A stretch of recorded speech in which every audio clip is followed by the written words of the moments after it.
हिंदू नववर्ष और चैत्र नवरात्रा की आप सभी को हार्दिक शुभकामनाएं। माँ भवानी आप लोगों की सारी मनोकामनाएं पूर्ण करें। मैं आपके लिए ये वीडियो लेके आया हूँ। इसमें जो उपाय बता रहा हूँ वो एकदम सटीक हैं, आजमाए हुए हैं और प्रामाणिक हैं। आप इन उपाय को करके देखिएगा और ये तुरंत फल देने वाले हैं। इसके लिए आप मेरे इस वीडियो को अंत तक देखें। अगर आपकी कोई और समस्या है तो मुझे बताएं, मैं उसका आपको निवारण बताऊंगा।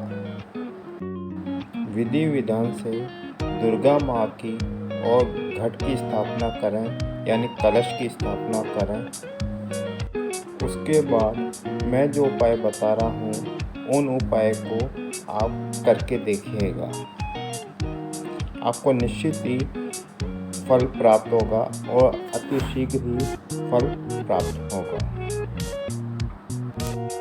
मेरे चैनल को सब्सक्राइब करिए। आपको मेरे नए वीडियो की जानकारी नोटिफिकेशन के थ्रू मिलती रहेगी।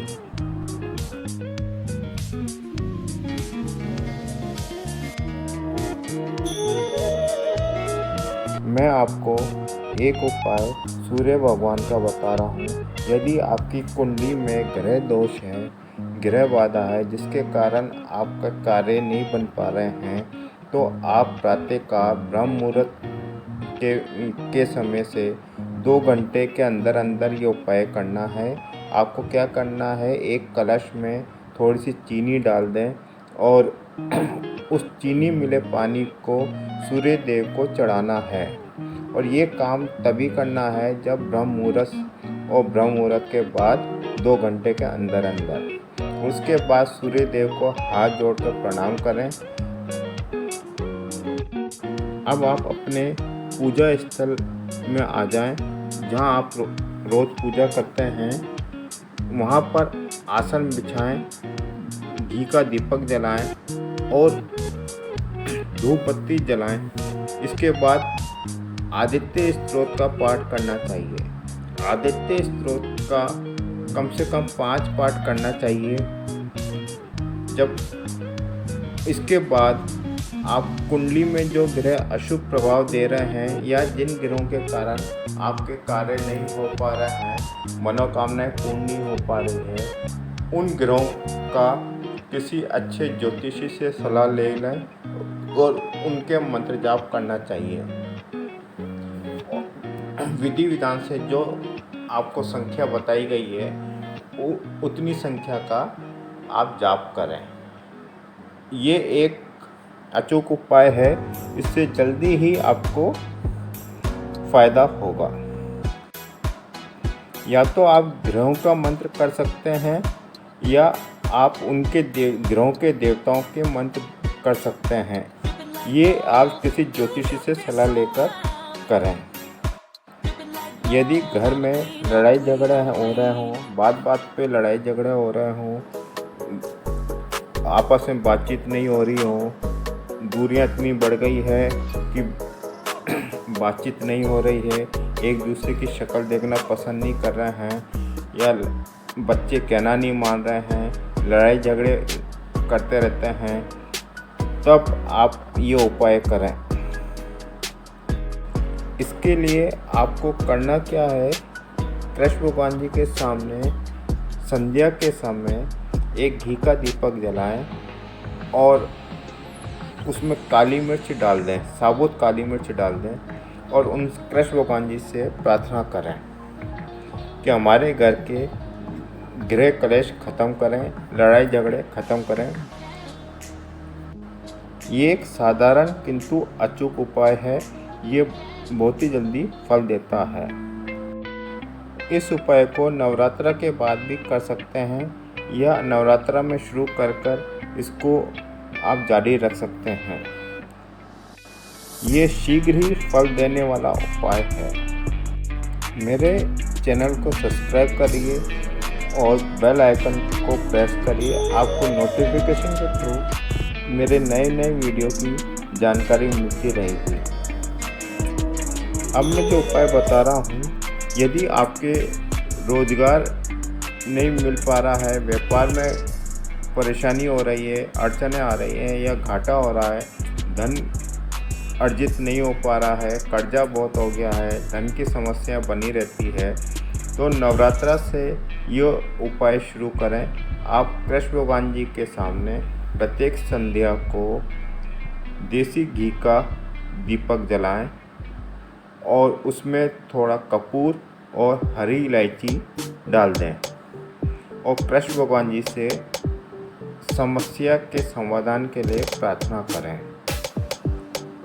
ये आप उपाय नवरात्रा से शुरू करें और नवरात्रा के बाद भी करते रहें। आप देखेंगे कि 41 दिन के अंदर आपको समस्या का समाधान होता हुआ दिखेगा।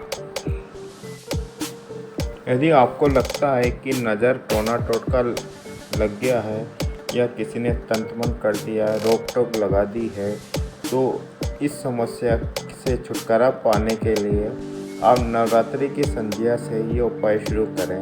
कृष्ण भगवान जी के सामने घी का दीपक जलाएं और उसमें थोड़ी पीली सरसों डाल दें, पर ये दीपक कम से कम 1 घंटा जलना चाहिए। आप देखेंगे कि नज़र टोना टोटका, रोक टोक, तंत्र मंत्र सब खत्म होता जाएगा। इस उपाय से शत्रुओं से मिलने वाली बाधाएं और शत्रुओं से मुक्ति भी मिलती है। कृष्ण भगवान जी के निमित्त प्रत्येक संध्या को घर के दक्षिण दिशा में एक घी का दीपक जलाना चाहिए। इस दीपक को कम से कम 1 घंटा तक जलना चाहिए। इससे क्या होता है कि हमारे घर के जो पितृ होते हैं या जो देवी देवता होते हैं कुल के, उनको वो खुश होते हैं, प्रसन्न होते हैं और उनका आशीर्वाद हमारे घर में मिलना शुरू होता है। ये उपाय साधारण है पर है बहुत कारगर। यदि आपने मेरे इस चैनल को सब्सक्राइब नहीं किया है तो तुरंत सब्सक्राइब करें। मेरे नए वीडियो की जानकारी आपको नोटिफिकेशन के थ्रू मिलती रहेगी। आपको मेरा ये वीडियो कैसा लगा आप मुझे कमेंट्स करके बताएं। नवरात्रा में दुर्गा माँ के निमित्त एक अखंड दीपक अगर जला रहे हैं तो उसको आग्नेय दिशा में, आग्नेय कोण में जलाना चाहिए। आग्नेय कोण का मतलब है दक्षिण पूर्व दिशा में जलाना चाहिए। इससे सुख समृद्धि आती है। सनातन धर्म में पूजा पाठ करने के लिए घर के ईशान कोण को सबसे शुभ माना गया है। ईशान कोण में ही हमें कलश स्थापना करनी चाहिए, दुर्गा माँ की पूजा करनी चाहिए। इससे घर में सौभाग्य वैभव की वृद्धि होती है और सुख बढ़ता है, लड़ाई झगड़े कम होने लगते हैं। नवरात्रा और नववर्ष आपके लिए मंगलमय हो। आपको मेरा ये वीडियो कैसा लगा आप मुझे कमेंट्स करके बताएं और मेरे इस चैनल को सब्सक्राइब करें और बेल आइकन को प्रेस करना ना भूलें।